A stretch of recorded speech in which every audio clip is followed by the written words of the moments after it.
And we want to thank our Community Relations Department for doing this for us. So we're going to video this, and the goal is to be able to send you a link to it after the summit so you can go back and look at it. I think you will want to do that. But I also encourage you, you've got a pen and paper, get it out now, a tablet, a phone.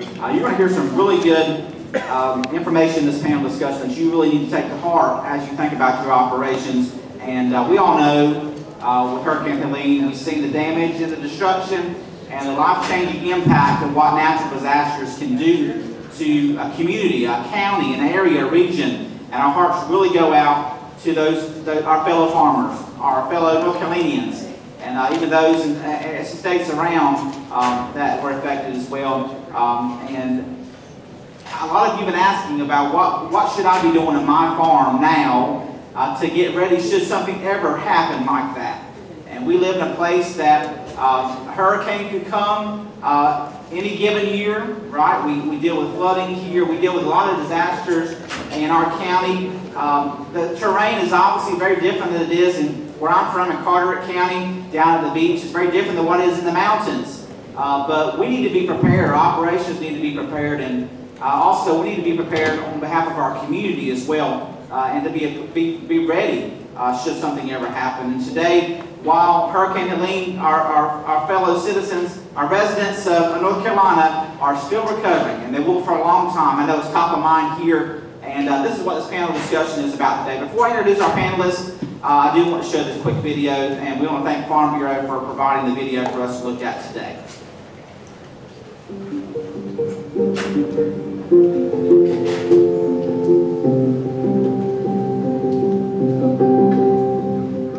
There's no way to sugarcoat it. This is horrible. This is devastatingly horrible to the point that I don't even have ideas right now. That's a hard realization for Henderson County farmer Linda Pryor at a time when her family would normally be busy with the fall apple and corn harvest. This year, they don't even know if they can salvage any crops after 2 back-to-back weather systems, including Tropical Storm Helene. A lot of fields look like this, and then the ones that didn't lay over, the water stayed on the ears a long time. So I think it's probably mainly gone. How many acres are you at? Right at 900. Do you think they're all in the river bottom of the sewer river? Yes. And even, just like there's so much stuff, there's like appliances and big trees, and so I don't even know how you run a combine through anyway, because there's so much stuff. And there's a propane tank over there. And I just think there's places that a lot of the land itself is gone, so it'll take a lot of work just to get things to be able to plant for next year and to get all the junk out. I don't even know, I don't know.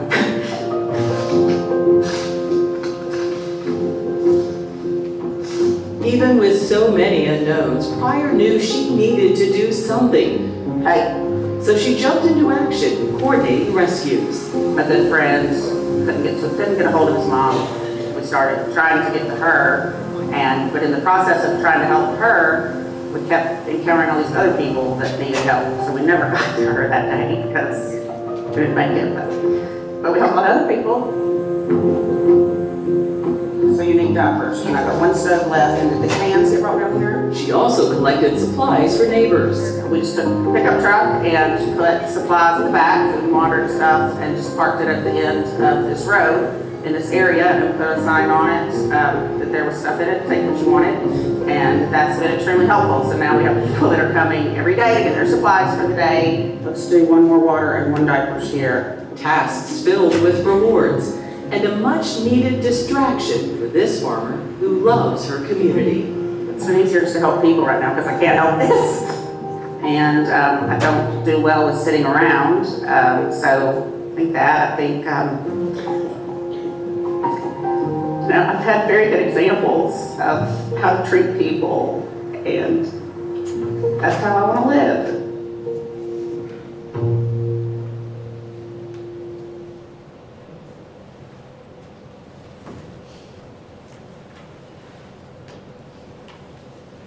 Today we have a very distinguished group of panelists here that I greatly admire, and I look forward to what they're about to share with you. to answer some really hard questions. I think that they can all provide deep insight on. And today we're going to ask those hard questions. And again, I hope you'll take some notes as we go along. First of all, I'd like to welcome on Zoom today from Buncombe and Henderson counties, Abby Whitaker.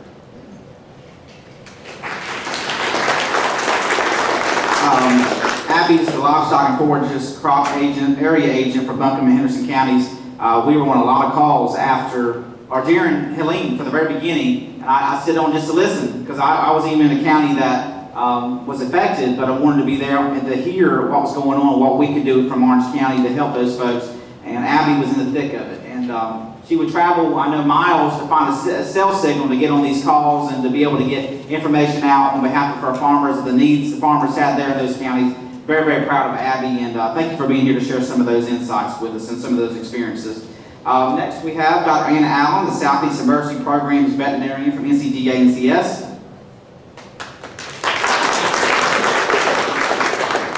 Again, Ashley Luck from NCDA and CS Emergency Programs. Tina Miller, our County Executive Director for USDA Farm Service Agency. Dr. Alyssa Spence is our interim director of the North Carolina Agri-Medicine Institute based out of East Carolina University. Sarah Pickhardt is our division chief of Orange County Emergency Management. And then J. Phillip Nasseri is our chief of White Cross Fire Department.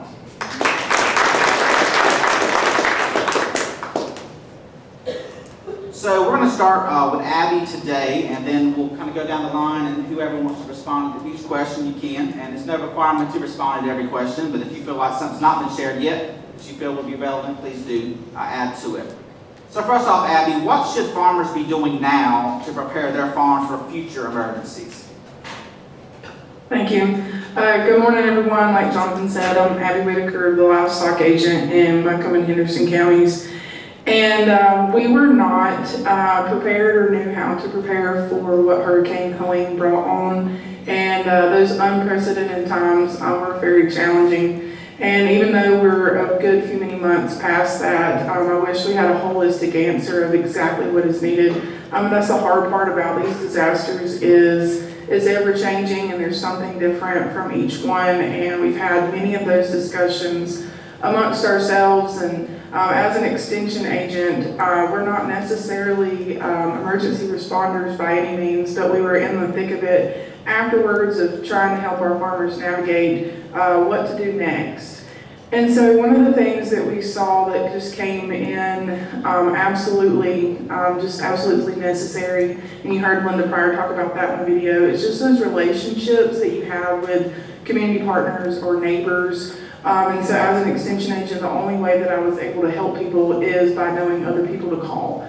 And when I had, a question about something that one of my farmers was facing, I was able to track down that answer. And so building those relationships with the people in your community, the local people on the panel today, your local extension agents, having someone that you know is going to be actively working in the middle of this to help you solve your problems is going to be so incredibly important, because we can't accurately predict the problems that you're going to face from the next disaster, but you can have people on your side that are going to be working through the midst of it with you. And so just having a close relationship with those people is going to be so important. We saw the need for that, and beyond our county, it was so great to see all the things that came in, the calls of local connections. Just building relationships through the years. I used to be the extension agent in Rockingham County, and it was a week past the hurricane, and I was at the stockyard organizing some hay and trying to get it out, and ran into some farmers from Rockingham County who had not heard from me since I moved 3 years prior to that, but they showed up with 11 truckloads of hay that day because they knew that I was up there and that we needed it. And so those relationships come in so handy, and even though none of us have the answers to exact problems in the moment, we're working to find them. So get to know your local people who are going to be working on your behalf. Thank you. Dr. Allen, would you like to add to that? Yeah. Well, close it. All right. Hi, I'm Dr. Anna Allen. I would say it's really important to understand the particular risks for your family and for the type of farming or business that you have. So as Abby said, you can't be prepared for every type of catastrophic event there is, but you can think about what you're most at risk for and start there. Start preparing for that. And it's really important to prepare yourself and your family first. So make sure that you've got what you need, medications, food, fuel, cash, things like that. Make sure that you're prepared. Make sure that your family, your pets, your immediate family are taken care of. Then think about what you can do to prepare your business. And then once you've got all that taken care of, then you can think about, okay, if I am less impacted or if I am not as impacted, what do I have to offer, as Abby said, to my community, okay? So that's what I wanted to add.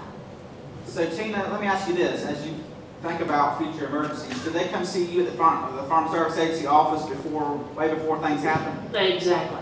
Yes, I would suggest that you come in, make an appointment with us to set up your farm number.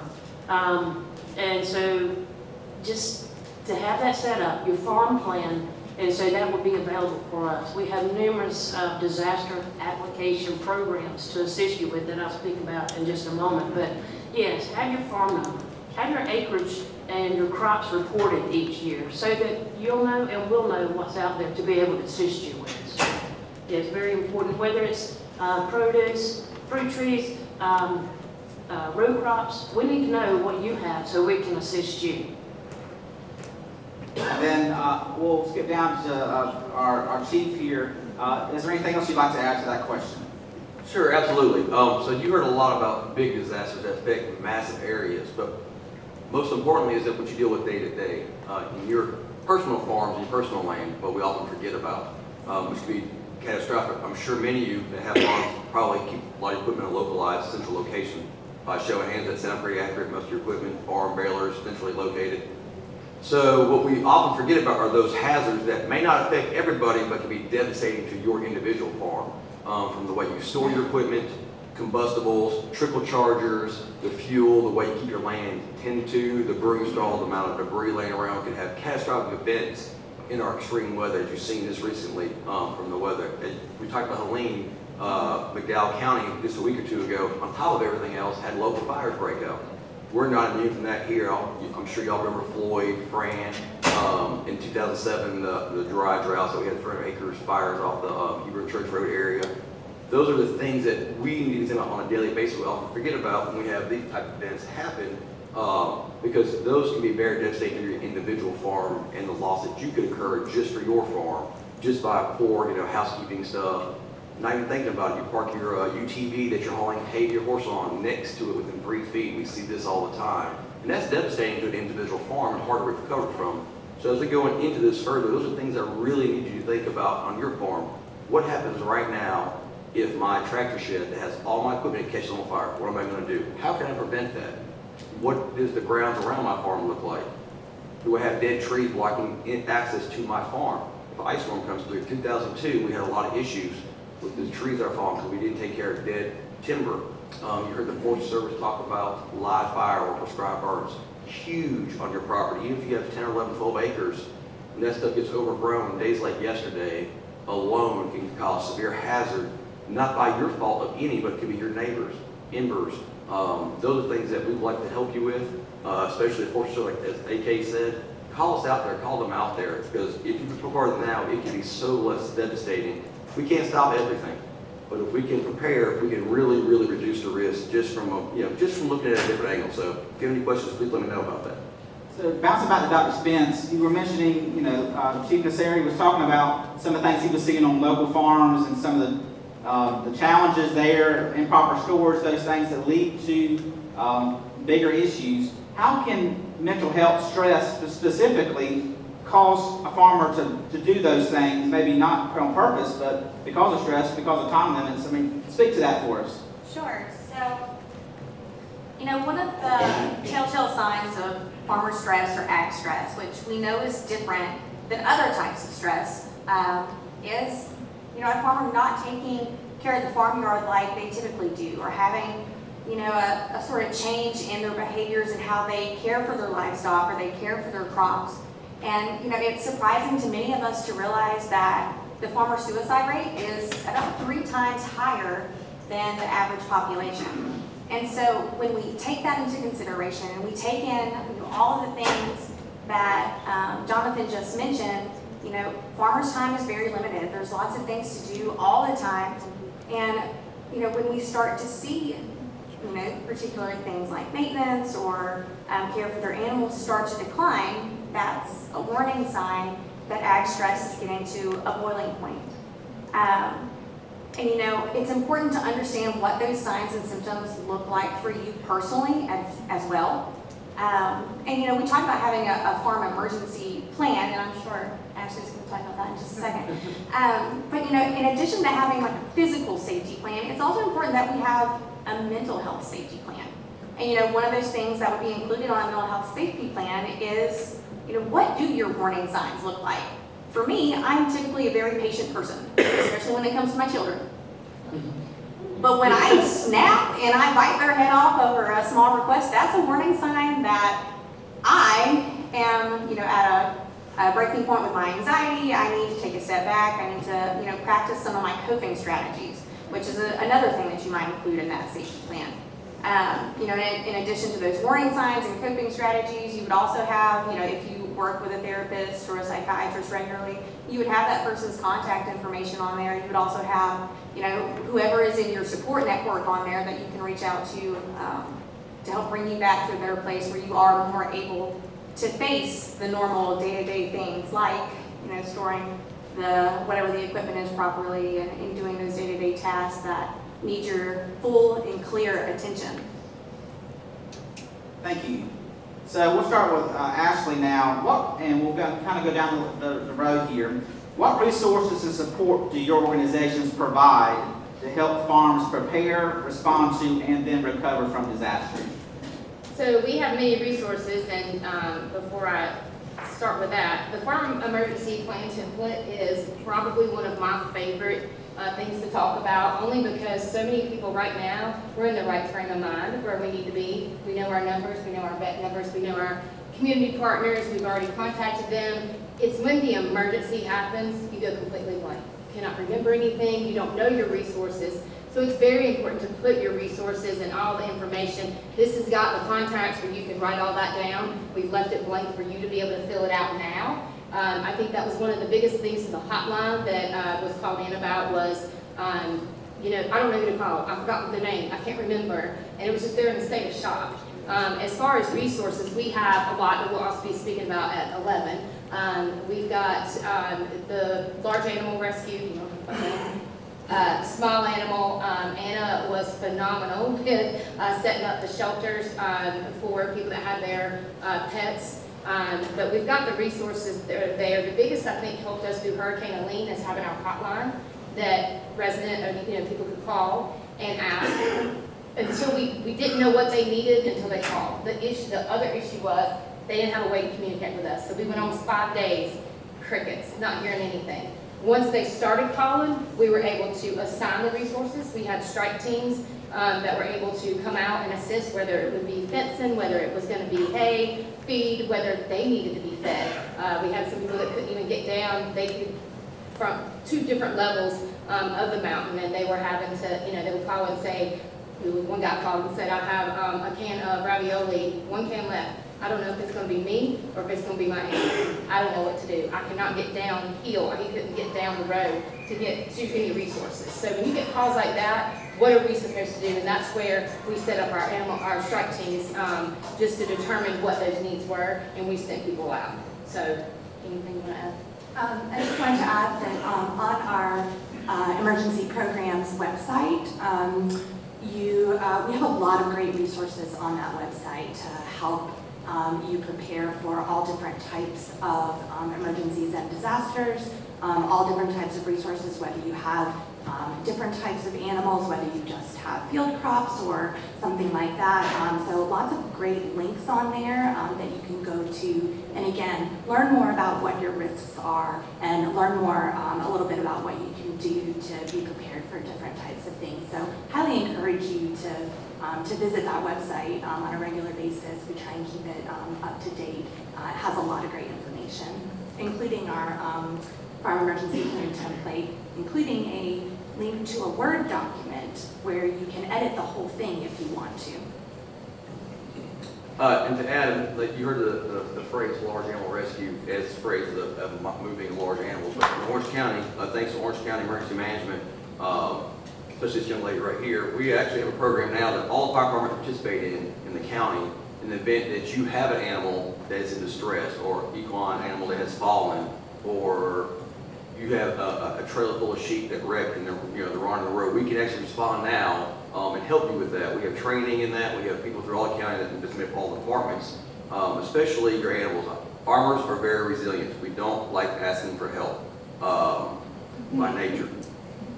Next time that cow is stuck and you spend 6 hours trying to get it up, or that horse that is stuck can't get up, call us. Call 911. We come for non-emergent things, and we have the equipment now to assist you with that, so you're not trying to fool people all day long in July, killing yourself. That goes back to that mental stress and physical stress. We can bring you an army of folks and equipment to help assist you.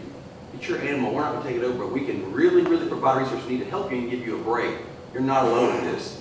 Utilize those resources. A lot of folks don't know that. We say fire department, but we do so much more. Give us a call. We'll gladly help you. Call early, call often. If you call us and you get them before we get there, we're okay with that. We don't send you a bill. We don't send you a bill. We make it out there. This is some of those things you actually get back for the taxes you pay that you actually see a benefit from. So please, if you need help, call us. Don't kill yourself out there. Work yourself to death. We're here to help you. And whenever you're filling out that farm emergency plan, call your local fire department, have them walk over your farm with you and help you think about that hazard mapping or pre-planning, so that you can have their perspective and what they would need to respond to a certain situation that you may not consider from your perspective in production. And that's huge, because during Hurricane Helene, a lot of people didn't have access to the normal entryway into their farm. So do you know how we can get in, especially if we're doing large animal rescue? Right, we flew helicopters in. It was amazing. All the things you thought that we were prepared for, we were not prepared for. Even the mountain roads had been cut off due to landslides. So they were packing mules, putting supplies on them just to get them in. And the key was, and again, you're under stress. It's hard to think straight. Your vision and your mind is just cloudy. And a lot of them were just like, I don't even know how to get to the back of my farm. You just can't remember. Having this prepared ahead of time was huge for us. And I'd say add a USDA farm map along with that would also help to give them direction as well. And we had a few that, sadly the farmers lost their lives, so nobody was on that farm. But I will tell you this, because of the communication they had with their neighbors. It was amazing how much the neighbor knew about, they've got 5 horses in that barn, they've got this much cattle, head of cattle, so they were able to tell us, and then we had to find the way in, because things were just, the land layout was not what it was prior to the storm, I will say that. The other nice thing about having a written plan like this is that in many cases, we've seen this happen oftentimes in different types of emergencies and disasters, is you may not be at home when this happens, okay? And you may not be able to get back.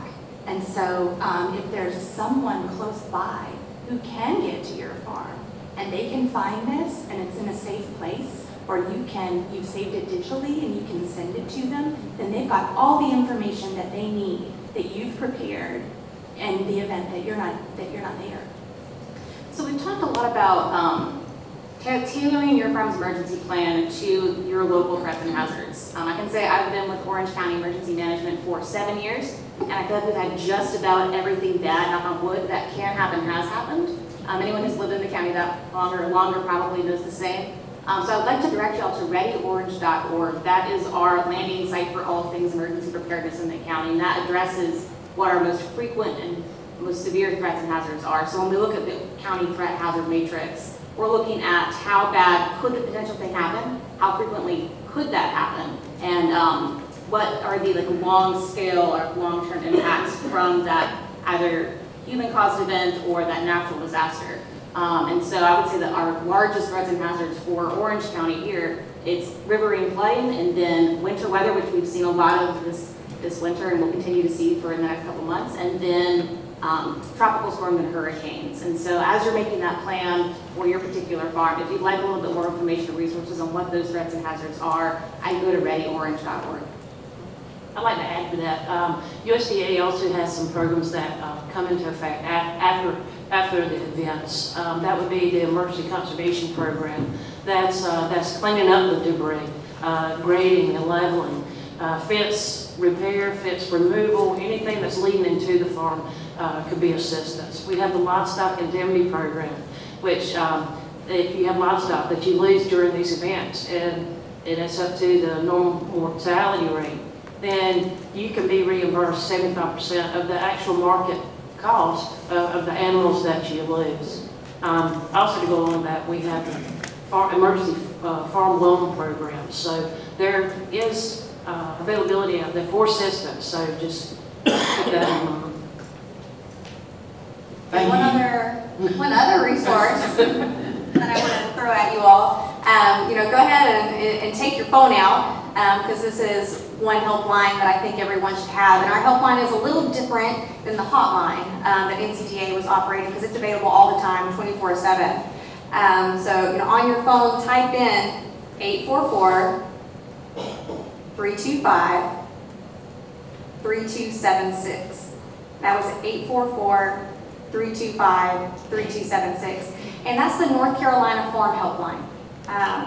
It's operated by our staff at the North Carolina Agri-Medicine Institute. If you call it right now, you'll actually hear it ring over there in the corner because Michaela has it today. But you'll actually get into contact with our staff, and we make it our job to know the resources that are available to farmers. We maintain a living document that is the North Carolina Farm Resource Directory. And so if you have a problem, it's farm related, and you don't know where to start, call us. We'll point you in the right direction. It may not be us who will be the person to actually help you with the service. It might be Extension, it may be USDA or NCDA, but we'll get you pointed in the right direction. And so we like to call ourselves that stop right before Google that has been fact checked. So give us a call on that NC Farm Helpline number. Abby, I'd like for you to speak quickly about what the role of cooperative extension is, in preparing, but also responding. You did some extraordinary things that a typical cooperative extension agent is not doing on a regular basis, but they're in emergency, they need to be on the ground doing these things. What should they expect from their cooperative extension team in Orange County? Right, so it's not a typical day for us in Extension when something like this happens. We're typically not who you call in an emergency. But if you'll think back about what every panelist said, the theme is that there's local people to help you. And so I view my role in Extension on a normal day as an educational role. Extension is about education, but it's also my job to connect you with all these resources. And so it's overwhelming the amount of information and the amount of help that you just heard about. And if you have a relationship with Extension or really with any of these community partners, like we can point you to the rest of these resources. And so somebody spoke to the extent of like it's your mind is cloudy and you can't think straight in the middle of all this. But if you can get in contact with any of those, we can help you learn and know and be like, hey, here's your personal situation, here's a resource to help you with that. And that's a lot of what I was doing, was I was on the phone from sunup to sundown. I was not out in the middle of all of the relief efforts. I was coordinating hay and feed and fence and all of that, but I was also saying, hey, this is, so-and-so's problem, and I know that Dr. Law and CDA can help me with that. Or I know that I should call somebody else. And so it was my job to be that kind of connecting hub. And so if you have a previous relationship with Extension, or like I know what is going on your farm, I know what your farm looks like, I know that you have 5 horses in that barn like somebody else said, then when I call on behalf of you to another resource, I can advocate for your needs. I know what the farm layout is, and I can help someone else know what to expect out of what kind of help you need. And so that relationship factor is where like we come in strongest. Like we don't have very many as far like financial programs or anything like that in extension, but it's my job to be that relational role because I know these other ag partnerships and have a working relationship with them. And we can't expect every single farmer to maintain a relationship with all of us, but if you can pick one of us to maintain that relationship with, we can help connect you with so many other resources, help you think about this ahead of time, help you plan. Something we're doing in response now that we're out of short-term needs, we're going into long-term needs, and a part of that is planning and preparing, and just kind of reflecting about like what do we wish that we had. So we're working on that farm emergency plan template that NCDA has to offer. And we're encouraging people to maintain these relationships, like Paul, like having a vet-client relationship with a local working vet prior to an emergency is so important. But it's my job as an extension agent to encourage you to think about all of these things that you're doing. We're also providing research-based information on recovery efforts. And so one of those is working with like the soil strike team at NC State, who has come out and tested soil and looking at contaminants and possible problems for how we move forward. Thankfully in our area, we've not gotten any problematic results, which is wonderful. But it's a part of my role to go out and say, okay, here's how you can recover your pasture. Here's what you need to know. Here's the best research-based information that I can offer you. But it's also my job to learn the problems while I'm there and then turn around and advocate to our research specialists about, hey, here's the problems I need you to be figuring out. I can't figure out those problems for you, but I can push that agenda farther up the line and try to get those answers from those that are much better at that than me. I think thanks to Sarah's leadership and her director, Kirby Saunders' leadership, I believe we have one of the closest working relationships between emergency services, county emergency services, and county extension office in the state. And so, in an emergency, when the Emergency Operations Center activates and they need us, I'm your representative for the agricultural community at the Emergency Operations Center. And my job is to know what's going on so that I can make sure that the county knows, they can get resources, we can request resources from the state. There's a whole line of communication, and I'm involved in that. And so, so we activate, I'll be there, and then my staff, my ag agents, you met Martin and Alex and Mike as well, who's not able to be here, but he's on the ground as well, trying to make calls and see how you are and what you need, and they're relaying that information back to me, and then we're putting it through the pipeline so you can get some help when you need it. Thanks. I do want to give Jonathan a shout out. We are tremendously grateful for our partnership with Cooperative Extension. And he's correct. So during a large-scale disaster, the county opens what's called an Emergency Operations Center. And our job is to be the central hub for having a snapshot of what's happening in our community, what are the needs of our community, and how can we help each other. One of the things that I'm tremendously proud of was, I think, a good example of that relationship is during COVID. I think everyone remembers early on COVID, we had really significant supply chain issues. And so we had a lot of community members who were in need of food. Well, guess who has food? Our farmers. And so through Jonathan, we were able to create a partnership where we were able to start purchasing food in certain quantities to be able to connect those with people in our community who needed food, who were hungry, who didn't have access to it. And so I think it goes both ways, right? So we've got the partnership of working to get resources to y'all, but then y'all are also a tremendous part of the community. And so how can we work with our farmers to help the rest of the county?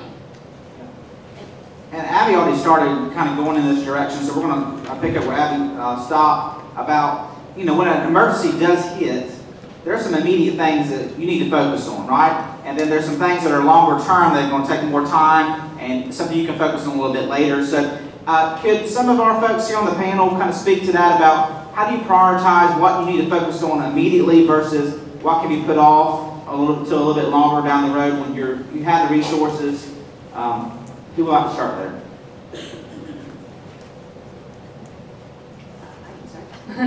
I can start. Definitely want to focus on life safety first, right? Making sure that you and any people that are on your farm are safe. Checking if you have animals, that includes pets or livestock or poultry type animals, making sure that they are safe and accounted for. And if not, then getting in touch with your veterinarian, calling 911. So again, getting those life safety things taken care of first, and then kind of branching out into other safety issues around the area. Whether that be, checking for spilled chemicals and reporting those in, checking for, electrical issues, reporting those issues in. So kind of focus on safety first. To add, like Steve said earlier, the ready.orgs, Orange County Ready. Folks, we all forget that at any given point, any given day, we can have a disaster where the power grid goes out or whatever, and you're without water and food for up to 3 days. And we preach this every storm, every time we call for something. Have 3 to 5 days of stuff on hand, right? Keep the water, keep the food. Most of us in the rural area are pretty good about that, but often we get a little complacent. Have that stuff, especially if you have a larger family, because you just never know what's going to happen. It takes one, unfortunately, bad rumor and the stores go empty, right? People go crazy. So prepare yourself for those. I mean, unfortunately, it's today's time we live in. We're a little bit hysterical due to the events. Prepare yourself for that. And if you can get through the first 3 days, we can probably get to you, especially in our area. And you're in the rural areas where you live in Cedar Grove, Caldwell, White Cross, Orange Grove. If you're in need, you're without power, come see us at the fire station. We're your fire station. It's not ours, it is yours. Come see us. If you can't get phone service, most of the fire stations now have backup data, internet. We can get out when you can't. Come see us. We're here to help you.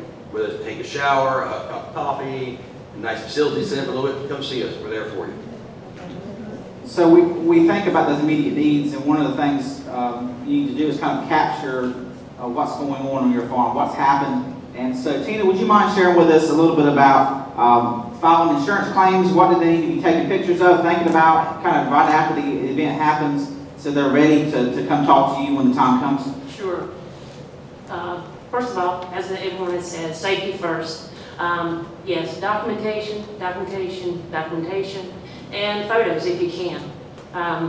Anything you can share with us, then that would make the application process much easier.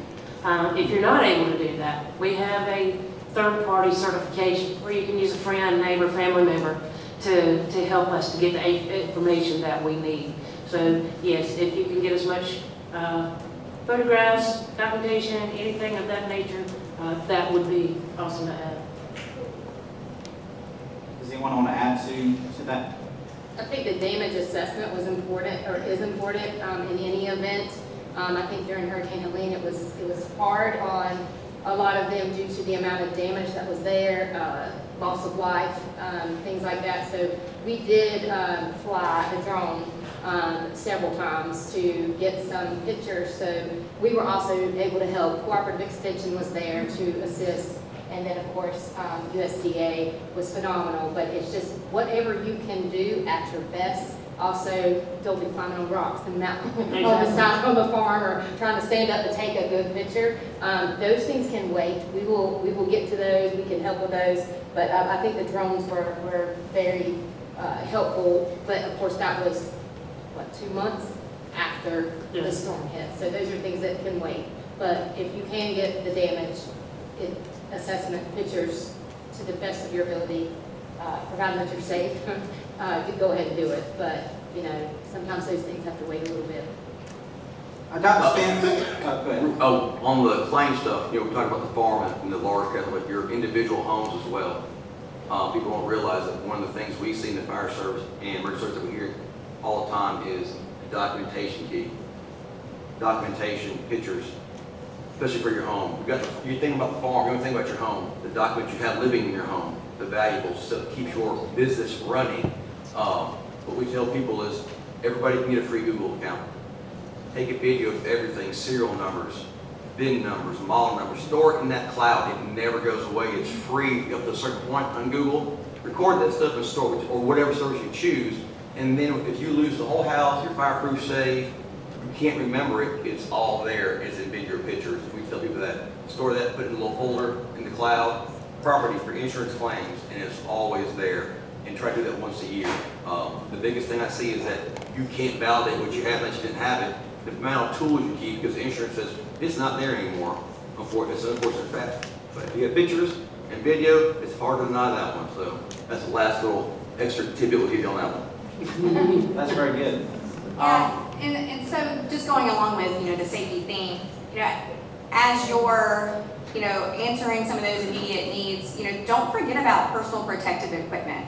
And that'll vary depending on what you're producing and what chemicals you have on the farm and different things like that. But make sure that you have PPE stored, and it's a part of your farm emergency plan where it's located. It's in your first aid kit that you have specially designed for the type of production that you're in. So make sure that you have that personal protective equipment on hand in the event that you need it. And then one of the things that we learned from Helene, I think we can all agree that Helene was one of the most extreme situations that we've seen in the U.S. in the last 50 years. We did not expect that the mental health need would be as quick as it was. We expected, we actually hung back at the Institute and we knew that we weren't first responders. We knew we weren't emergency personnel. But groups were already reaching out to us because they needed those chaplain services. They needed someone to talk to. And so, again, having that helpline number was especially important in those situations. And we had extension agents who knew that's what we do at the Institute. We have something called the North Carolina Farm and Ranch Stress Assistance Network. So we have a team of healthcare providers who understand agriculture. They understand farming. And so particularly, there was actually an entire group in one county that it needed services because they had lost, just among them, about $25 million worth of crop. That wasn't something that they could replace in the next year. They were nursery and Christmas tree growers, and they needed help immediately processing what their next steps were. And we were able to connect them with a chaplain service because we had a standing relationship so that they could get through the next day. So again, have that farm emergency plan, but also have that mental health safety plan. Well, Dr. Spence, I'd like for you to continue. Tell us a little bit more about signs of mental health challenge and what should a farmer do if those they know show signs of stress, and how do you get help? So you talked a little bit about that. If you could share again some of that. And I'd like for Chief Pickhardt and then Abby as well. I know this might be a little bit of a challenging moment, but I'd like for us to talk a little bit about what it realistically looks like in a disaster and how you can help. I know, Chief Pickhardt, you helped when folks came back home that had been deployed to go help. They came back, obviously they needed support as well. Talk about some of the things you saw, some of the things that we could see if the disaster hit, and I hope all three of you kind of talk about, what realistically you can do to help identify when somebody's having mental health challenges, and what you can do in the moment, or what resources you connect them to help get through the next day. So, Dr. Spence. Sure. So signs and symptoms, particularly for farmers, we already mentioned that if we see a decline in care for the farmyard, for crops, for animals, if there's anything a farmer is, it's a caretaker. And so if we see a change in that behavior, that's certainly a sign. But also if we see, a change in things like their normal routine, like maybe they are always sitting on that third pew at church every Sunday, and then they're not there, they start missing Sundays, that's another sign. Or, maybe they're always there for that, 6:30 a.m. biscuit at, the country store, and you don't see them show up for a couple of days in a row or something like that. Another sign is getting their affairs in order, upping their insurance. And so when we take in those signs and symptoms, but then we also situate that within a natural disaster situation, things like loss of autonomy, death of a loved one, all these things that we saw during Helene were triggers for anyone. So knowing what those signs and symptoms are, but also knowing what the resources that are available and how to connect that person that you may be concerned about with those resources. Like the NC Farm Helpline, like, if you know that they're connected with a counselor and that sort of thing. I think the thing that I would add to that is that it might not, the mental health impacts of a disaster might not show up immediately. I think a lot of us, when the big bad thing happens, go into immediate response mode. I know for myself, the rest of the world stops to exist during the disaster, and it's not until I have a moment to take a breath and go, oh, no, that was really bad, and I'm not doing okay with that. So I think just having the awareness that It might not be the first few weeks or even months after the disaster. It might be next year that someone starts to really like sit and what happened and struggle with it. And so I would just make sure that that door stays open, not just immediately after the disaster. Abby, could you finish us up on this question, please? Sure. It's a challenge for sure, and I think that like mental health is a challenge on a good day, right? And so then you add the stress and the scope of a disaster situation, and it becomes something like we've never seen before. And so then you add on top of that we've got zero means of communication for days and days on end, and sometimes you had it and sometimes you didn't when it came back. And so a lot of these resources are only accessible like through technology. And so that was a really true hard challenge. It was hard for all of us involved, and it's one of those stressors that like we couldn't necessarily get away from. And something that we did amongst ourselves was checking in on each other. Joe Deal, he's a livestock agent in Macon County, and they were kind of on the edge of the county affected. Like they had some damage that they were able to fix in a week or two. And then Joe made it his personal mission to call every single livestock agent in counties that were affected every single day. Joe called me every day and asked what he could help me with. Agents across the state were calling every day and saying, hey, what can I take off your plate? Things like that were so incredibly helpful. And when we were looking around talking to our farmers, the ones that we would know that were affected, people are proud and they didn't want to accept help, and they would say, I know somebody else has it worse than me.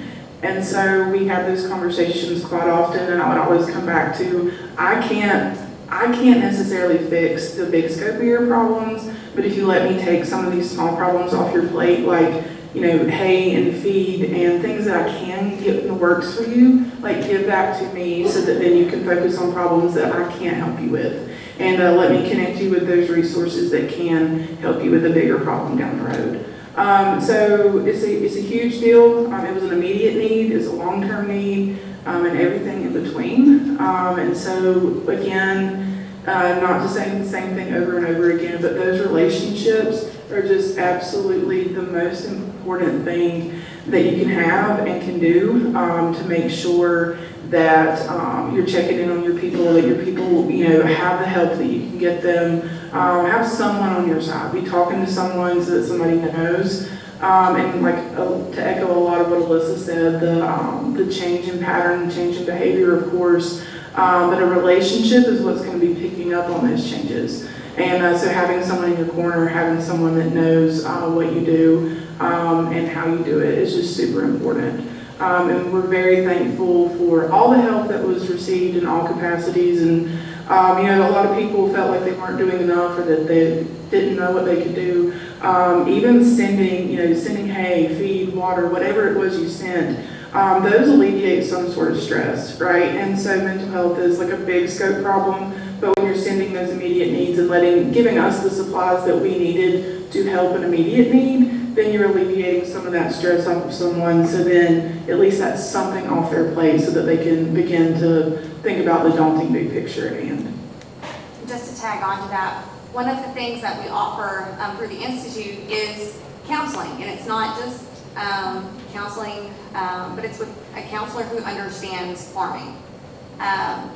And so that person knows that maybe you're in a family business and going no contact with your parent or your children isn't exactly an option for you. So they understand production, they understand what the farming lifestyle is like, and they go through a pretty extensive orientation process and training or have a farm family background.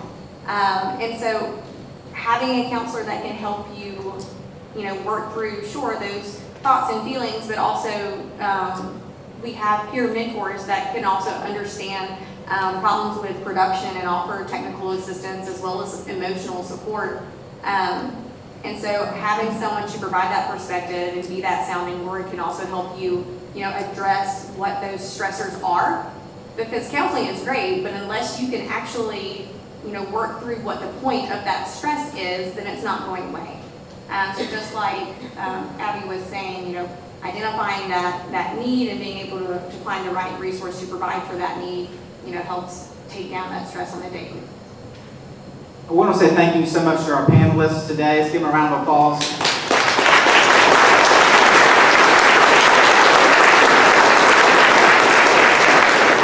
I'll I'll go ahead and throw in as well that most of your cooperative extension staff here in Orange County have gone through some of the trainings provided by the Ag Medicine Institute. Michaela's trained almost all, my entire staff on the question, persuade, and refer for suicide prevention. And talking to us about what that looks like in a farm context. So we're not practitioners in mental health and extension, but it's good to know us. It's good to know Mark and Alex and get them out there on your farm, get Mike out there on your farm, or other extension agents that you know in the area that you know, befriend them, talk to them, and let them know about your operations, and you can call them. Or they may come out to your farm to help you, and they can have that conversation. If you're going through a lot of stress, you've got somebody there that can help you do those things. We've been through the mental health first aid trainings. I mean, we've got quite a bit of training as well that we're taking advantage of because we want to be prepared if you need us in that situation. And do not be afraid to call in these numbers and talk to these folks and reach out to local resources. That's what they're there for. You don't need them on a day-to-day basis oftentimes, but they're there for when you need them. So please take advantage of that. Really quick, I'm realizing there's not enough time today. We haven't planned enough time to really go as in depth as we want. I know you have 1,000 questions. If we did something maybe a little 3 or 4 hour training, or not training, but maybe just another more in-depth panel discussion or time to network and talk about these things, how many of you would come to something like that? We just, Extension hosted it, 2, 3, 4 hours. Okay, we're going to work on that and get something to you really soon. So be looking for some information about that because we need to talk more about this. You agree? And we need to be prepared, and everybody needs to be ready in the event something happens. So I hope you take something up today, at least 1 or 2 things that you can take and implement on your farm.